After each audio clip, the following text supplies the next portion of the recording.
तटिया स्थान वृंदावन का वह धाम जहां आज श्री ठाकुर जी विराजमान है, जिसके बारे में कहा जाता है कि आज भी वहां कलयुग का प्रवेश नहीं हुआ है। कलयुग का मतलब मशीनी युग से है। इस स्थान के बारे में कम ही लोग जानते हैं। तटिया स्थान स्वामी हरिदास संप्रदाय से जुड़ा हुआ है, जहां पर साधु संत इस संसार से विरक्त होकर बिहारी जी के ध्यान में लीन रहते हैं। वृंदावन में मौजूद सभी धार्मिक और पर्यटन स्थलों में तटिया स्थान वह स्थान है जो विशुद्ध प्राकृतिक सौंदर्य है, जो तकनीकी प्रगति से पूरी तरह अछूता है। तटिया स्थान में एक वास्तव में कई शताब्दियों पहले वापस चला जाता है, प्रकृति के साथ घनिष्ठ संबंध में रहता है। यह पवित्रता, दिव्यता और आध्यात्मिक का स्थान है। एक बार मानव प्रकृति के साथ होने के बाद तटिया स्थान पर एक करीबी रिश्ते की याद दिलाता है। यह अब तक हिंदू धर्म के ईश्वर के सिद्धांत के सर्वव्यापी होने का सबसे अच्छा उदाहरण है। तटिया स्थान स्वामी हरिदास संप्रदाय से जुड़ा है। बताया जाता है कि स्वामी हरिदास जी बांके बिहारी जी के अनन्य भक्त थे, जो कि भगवान कृष्ण हैं। उन्होंने दावा किया कि उन्होंने प्रेम और दिव्य संगीत का पाठ वृंदावन के पक्षियों, फूलों और पेड़ों से सीखा है। हर सुबह यमुना नदी में स्नान करने के बाद स्वामी जी भजन प्रार्थना के लिए निधिवन जाते थे, जिसके बाद वे घने घाट पर बैठते थे और अपने इष्ट शुद्ध प्रेम से परिपूर्ण कुंज बिहारी और श्री कुंज बिहारिणी यानी कृष्ण और राधा का ध्यान करते थे। हरिदास संप्रदाय के 8 आचार्य हैं।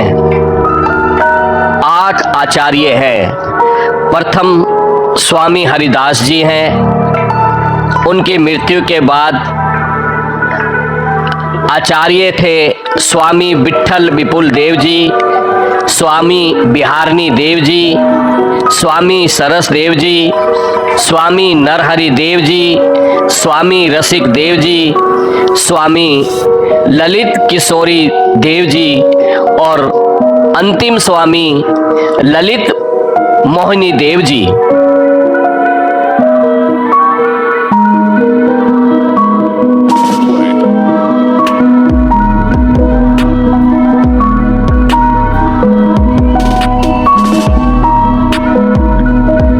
सातवें आचार्य स्वामी ललित किशोरी देव जी ने निधिवन को छोड़ने का फैसला किया ताकि एक निर्जन वृक्ष के नीचे कहीं जाकर ध्यान किया जा सके।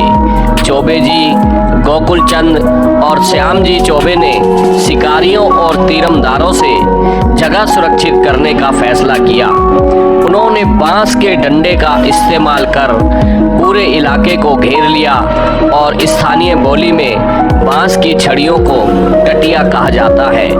इस तरह इस स्थान का नाम तटिया स्थान पड़ा।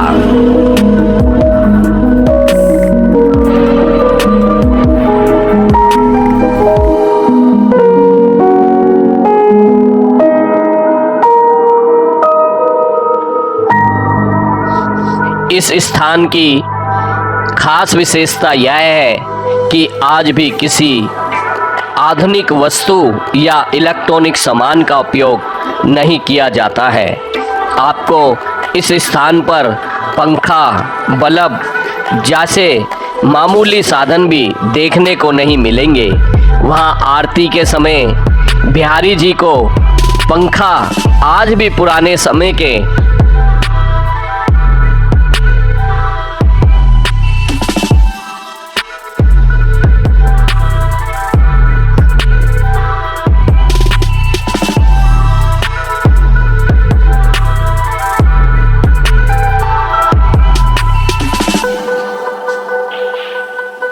जैसे डोरी की सहायता से करते हैं। यह एक ऐसा स्थल है जहाँ के हर वृक्ष और पत्तों में भक्तों ने राधा कृष्ण की अनुभूति की है।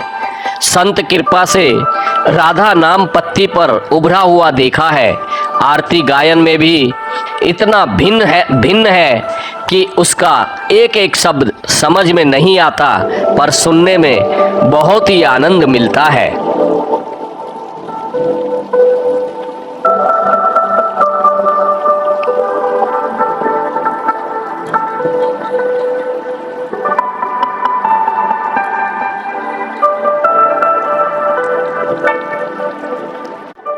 यहाँ के साधु संतों में आपको अलग ही तेज देखने को मिलेगा। यहाँ साधु संत आज भी समाधि लेते हैं। इस स्थान के महंत पदासीन महानुभाव अपने स्थान से बाहर कहीं भी नहीं जाते। स्वामी हरिदास जी के आविर्भाव दिवस श्री राधा अष्टमी के दिन यहाँ स्थानीय और आगंतुक भक्तों की विशाल भीड़ लगती है। इस स्थान पर साफ सफाई का विशेष ध्यान रखा जाता है। यहाँ के संत लोग आज भी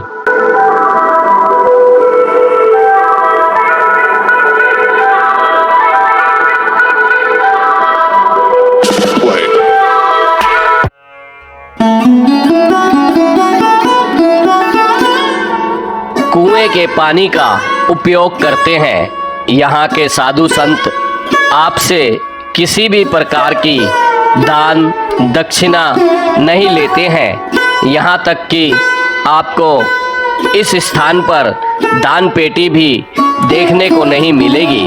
अगर आप वृंदावन जाते हैं तो आपको इस स्थान पर जरूर आना चाहिए।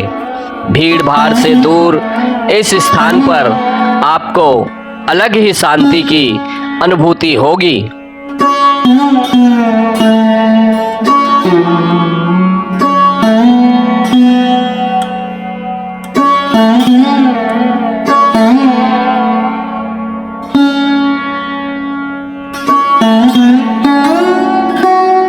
यह रमणीय स्थान दिदिवन से बस कुछ किलोमीटर की दूरी पर स्थित है।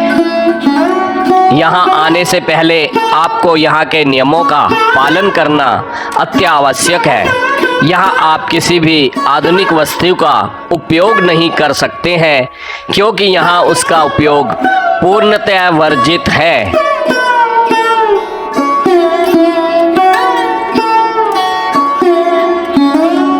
यहाँ मोबाइल का उपयोग या फोटो लेने की बिल्कुल मनाही है। तो आप जब भी यहाँ आए अपने मोबाइल को प्रवेश करने से पहले ही स्विच ऑफ या साइलेंट कर दें। अगर आपके साथ कोई महिला है तो सिर खुला नहीं रहना चाहिए। जब तक आप मंदिर में हैं तो सिर को किसी दुपट्टे की सहायता से ढक लें।